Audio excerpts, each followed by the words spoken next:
Alam mo yung hirap eh, naalala ko siguro yung kasabihan mo, tayo pinagumpisa sa politika. Pag meron isang tao humingi sa'yo ng 10 bagay na pagbigyan mo ng SAM, yung pang 10 hindi mo napagbigyan, yun ang naalala.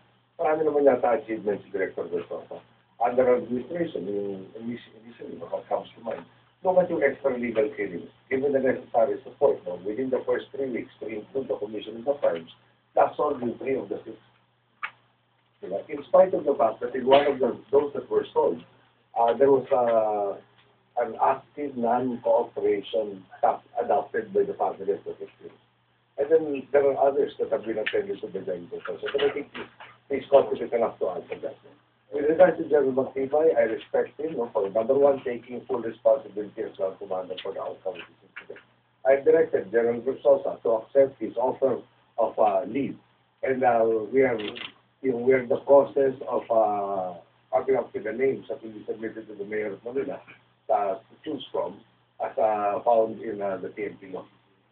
This will be effected, I assume, by the latest tomorrow. Raymond Pinasa.